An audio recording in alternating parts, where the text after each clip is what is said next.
శక్తితో, ఆ శివపరమాత్మని యొక్క శక్తితో జూన్ 21న మన విశాఖపట్నంలో జరగబోతున్న అంతర్జాతీయ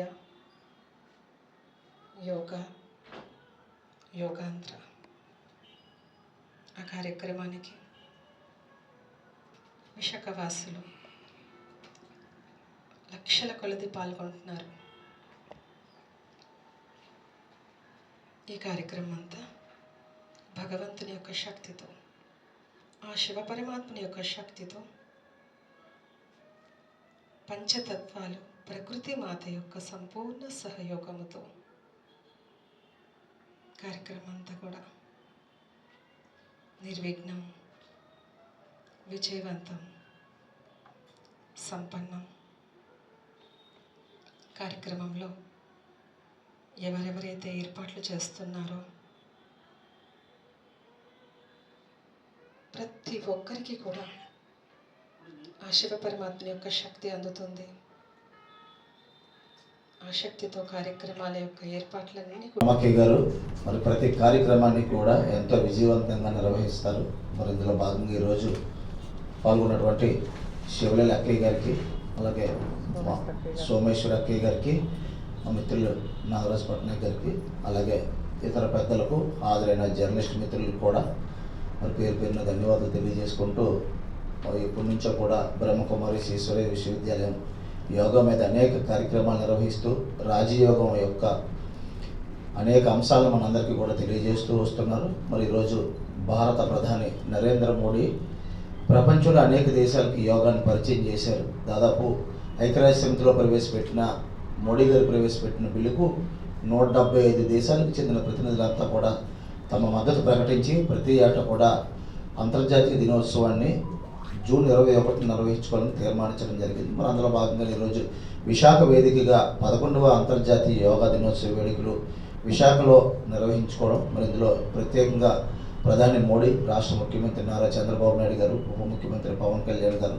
పలువురు కేంద్ర రాష్ట్ర మంత్రులు భాగస్వాములు కావడం, అలాగే ఇప్పటికే రాష్ట్ర వ్యాప్తంగా గత 4 రోజుల నుంచి కూడా 2 కోట్ల మందికి పైగా భాగస్వాములు అయ్యారు. ఈ యోగా డే ప్రక్రియలో భాగంగా రిజిస్ట్రేషన్ చేసుకున్నారు. మరి రేపు విశాఖ వేదికగా దాదాపు 326 కంపార్ట్మెంట్లలో దాదాపు 26 ప్రాంతాల్లో సుమారు 5 లక్షల మందిని యోగాసనాలు వేయించి గిన్నీస్ బుక్ ఆఫ్ వరల్డ్ రికార్డ్స్లో శాశ్వతంగా పేరు నమోదయ్యే విధంగా రాష్ట్ర ప్రభుత్వం చర్యలు చేపడుతుంది. ఇందుకోసం అనేక మంది మంత్రులు, ఉన్నతాధికారులు అంతా కూడా రాత్రి పగలు తేడా లేకుండా కృషి చేస్తున్నారు. కాబట్టి యోగాంధ్రను అందరం కలిసి విజయవంతం చేద్దామని, అందులో భాగంగా మనం కూడా భాగమవుదామని చెప్పేసి రమక్కి గారు మనల్ని అందరినీ కూడా భాగస్వాములు చేయాలనే సంకల్పంతోనే ఈరోజు అమెరికాలో ఉన్నప్పటికీ కూడా నాకు, మా నాగరాజ్ పట్నాయక్ గారికి ఫోన్ చేసి కార్యక్రమం మనం అలాగైనా సరే ముందు రోజు చేయాలండి అందరికీ కూడా, ఎందుకంటే ప్రతి ఏటా నిర్వహించే కార్యక్రమం కాబట్టి చాలా కాలం నుంచి మనం కొనసాగిస్తున్న కార్యక్రమానికి ఈరోజు విశాఖపట్నం వేదిక ఎంత పెద్ద కార్యక్రమం నిర్వహిస్తుంది. కాబట్టి నేను అమెరికా నుంచే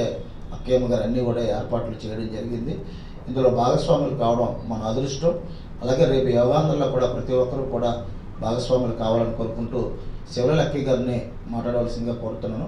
అయిపోయి శ్రీనివాస్ అన్నయ్య గారికి, అలాగే పట్నాయక్ అన్నయ్య గారికి, తర్వాత సోమేశ్వర అక్కయ్య గారికి విశేషంగా ఈరోజు ఏదైతే యోగాంధ్ర కోసము మనందరం ఒక్క నిమిషం సంకల్పం చేద్దాం, ఈశ్వరుని ముందు సంకల్పం చేద్దాం. ఎందుకంటే విశాఖపట్నం, మన విశాఖపట్నం, ఇంత గొప్ప ఘనత విశాఖపట్నంకి రేపు నాడు గిన్నీస్ రికార్డులోకి వెళ్తుంది.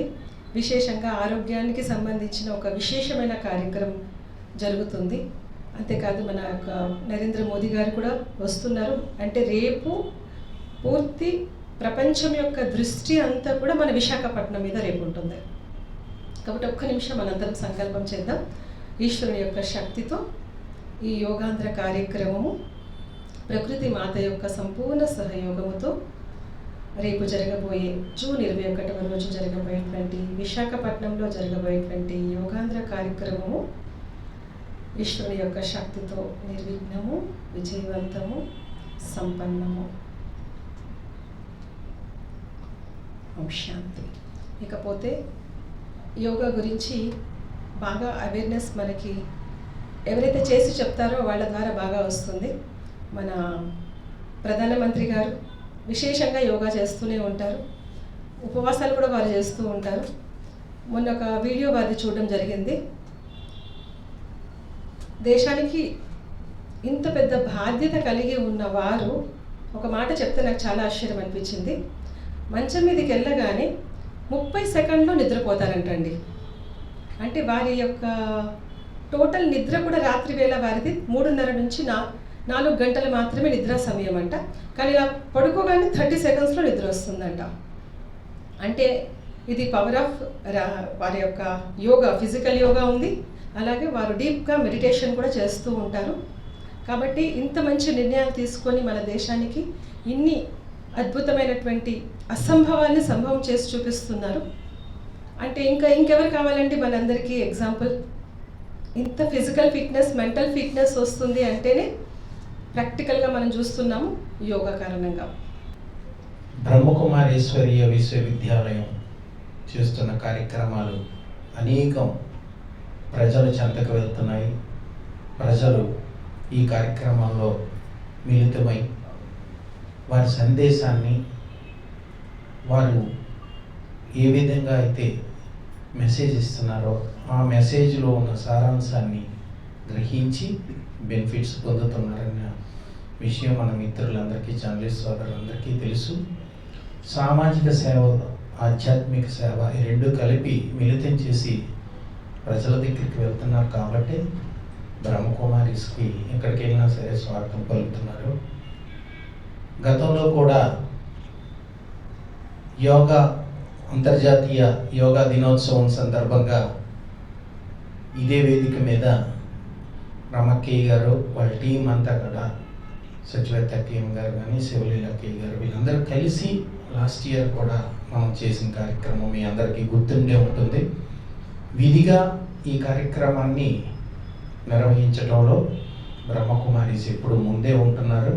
వారికి మా జర్నలిస్టులందరినీ గుర్తు చేసుకుంటూ ప్రతి కార్యక్రమం జర్నలిస్టులను ఇన్వాల్వ్ చేస్తున్నందుకు వారికి ధన్యవాదాలు తెలియజేస్తూ, రేపు జరిగే కార్యక్రమం యోగాంధ్ర కార్యక్రమం తప్పక విజయవంతం అవుతుంది.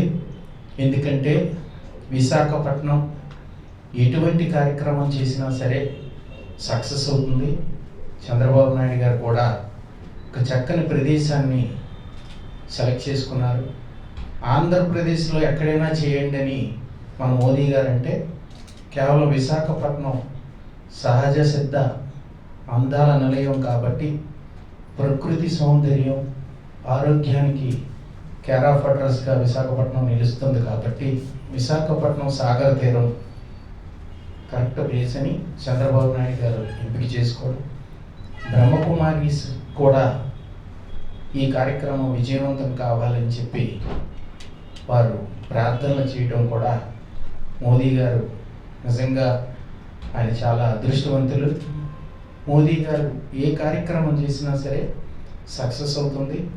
ప్రపంచం మొత్తం మీద ఇందాక శివలీల అక్కయ్య గారు చెప్పినట్టు రేపు విశాఖపట్నం గురించి మాట్లాడుకుంటారు. విశాఖపట్నంలో జరిగే రికార్డు గురించి చర్చించుకుంటారు. ఇది మనకు కూడా విశాఖపట్నం వాసులుగా, విశాఖపట్నంలో నివాసం ఉంటున్న ప్రతి ఒక్కరికి కూడా గర్వకారణం. మన విశాఖపట్నం ప్రపంచ రికార్డు రేపు నెలకొల్పుతున్నందుకు ముందుగా చంద్రబాబు నాయుడు గారికి, వాళ్ళ టీంకి, అలాగే మోదీ గారు వాళ్ళ టీంకి కూడా ప్రత్యేకంగా ధన్యవాదాలు తెలియజేస్తూ, దీని వెనక అనేక మంది కృషి చేస్తున్నారు, కష్టపడుతున్నారు. వారందరూ కూడా నిజంగా ధన్యజీవులు.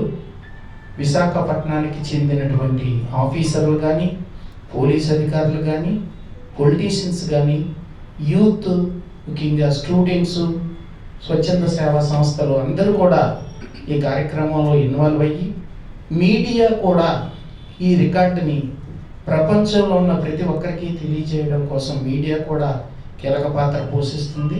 వారికి కూడా ధన్యవాదాలు తెలియజేస్తూ ఈ అవకాశాన్ని ఇచ్చినందుకు బ్రహ్మకుమారి అక్కయ్యమ్మ, మా రమక్కయ్య గారికి, అలాగే శ్రీనిబాబు గారికి ధన్యవాదాలు తెలియజేస్తున్నాను. Thank you. ఓం శాంతి. ప్రపంచ యోగా దినోత్సవాన్ని జూన్ 21 తారీఖున ప్రపంచంలో అన్ని దేశాల వాళ్ళు కూడా తలెత్తి సగర్వంగా భారతదేశం యొక్క యోగాన్ని తెలుసుకునేందుకు మన గౌరవనీయమైనటువంటి ప్రధానమంత్రి శ్రీ మోడీ గారు, నరేంద్ర మోడీ గారు దీన్ని ఈ ప్రతిపాదకను ప్రపంచవ్యాప్తంగా తీసుకొచ్చారని చెప్పి మేము చాలా గర్వపడుతున్నాము. ముఖ్యంగా మన విశాఖపట్నంలో జరుగుతున్నటువంటి యోగాంధ్ర యోగ భారత్ ఇది ప్రపంచ గిన్నిస్ బుక్ రికార్డులో వెళ్ళే స్థాయిలో మన కర్తవ్యాన్ని అందరూ కూడా నిర్వహిస్తున్నారు. పెద్ద పెద్ద ఆఫీసర్లు, మంత్రివర్యులు వీళ్ళందరూ కూడా అందరూ తమ వంతుగా ఈ కార్యక్రమంలో చేయూతనిచ్చి ఈ కార్యక్రమాన్ని దిగ్విజయం చేస్తారని మనము ఆశిద్దాం కంపల్సరీగా. అయితే ప్రపంచ దేశం వాళ్ళకి ఎవరికి కూడా యోగం అనేది తెలీదు. ఎందుకంటే ప్రపంచ దేశాల్లో అందరూ కూడా వాళ్ళు తెలుసుకున్నవన్నీ కూడా ఒక బ్రేక్ డాన్స్ లేదా ఒక జిమ్కి వెళ్ళడం, ఇది పాశ్చాత్య నాగరికత. కానీ భారతదేశంలో మన పూర్వీకులు ఏన్షియంట్ పూర్వజులైనటువంటి మునులు ఋషులు కనిపెట్టినటువంటి ఈ ఆసనాలు, ప్రాణాయామాలు ఇవన్నీ కూడా శరీరం లోపలటువంటి అంతర్భాగాలకే కాకుండా శరీరంలో ఉన్నటువంటి ఈ రక్తనాళాలకి, రక్త ప్రసరణ స్థితి వాటికి కాకుండా శరీరంలో చర్మం దగ్గర నుంచి కూడా వెంట్రుకల దగ్గర నుంచి కూడా ఆరోగ్యవంతంగా ఉండడానికి 100కి 100 పాళ్ళు కూడా వాళ్ళు ప్రతిపాదించారు. కానీ భారతదేశంలో మనం ఈ విషయాలను ఎక్కువగా సంపూర్ణంగా తెలుసుకోవడానికి ఆ రోజు సైన్స్ లేదు. విస్తృతంగా ఈరోజు మనం సోషల్ మీడియా కానీ ఈ ప్రింట్ అండ్ ఎలక్ట్రానిక్ మీడియాలో కూడా ఈ సందేశాన్ని ఇవ్వడం కోసమే మన భారతదేశ ప్రధానమంత్రి గారు అలాగే గౌరవ చంద్రబాబు నాయుడు గారు కూడా ఈ కార్యక్రమాన్ని గొప్పవాళ్ళు ఏది చేస్తే అది అందరూ కూడా ఆచరిస్తారు, అనుసరిస్తారని శ్రీమద్ భగవద్గీతలో భగవంతుడు తెలియజేశారు. గొప్ప వ్యక్తి దానికి ఆదర్శవంతంగా అవ్వాలి. ఇది మనం చూస్తున్నటువంటి కళ్ళెదురకుండా నిదర్శనం ఇది. అయితే యోగాసనాల్లో ముఖ్యంగా అన్నీ వేయలేరు, సమయం లేదని చెప్తున్నారు అందరూ. ఓపిక లేదు, సమయం లేదు, ఆసక్తి లేదని మాత్రం చెప్పడం లేదు. ఆసక్తి చూపిస్తున్నారు కానీ సమయభావం లేకపోతే శరీరం యొక్క ఓపిక లేని కారణంగా వదిలేస్తున్నారు. కీళ్ళ నొప్పులు, కాళ్ళ నొప్పులతోటి హాస్పిటల్ పాలై సమయాన్ని, ధనాన్ని కూడా ఎంతో వెచ్చిస్తూ ఉన్నారు. ఇటువంటి నేపథ్యంలో ఇంత విస్తృతంగా ఇంత ధనాన్ని ఖర్చు పెట్టి ఇంతమంది చేత ప్రయాసతోటి ఇన్ని రకాలుగా మన విశాఖ నగరంలో వరల్డ్ గిన్నిస్ బుక్ రికార్డులో వెళ్ళేందుకు ఇంత పెద్ద విశ్వ ప్రయత్నం ఏదైతే చేస్తున్నారో ఈ ప్రయత్నము మన భారతదేశంలో ఉండే వాళ్ళందరికీ కూడా ఇంకా హాస్పిటల్స్ అలాంటివి చూడకుండా ఉండే విధంగా శారీరకమైనటువంటి వ్యాయామాలతోటే శరీరంలో రుగ్మతలన్నీ తొలగించుకునేందుకు చాలా మంచి అవగాహన అనేది ఇస్తూ ఉన్నారు.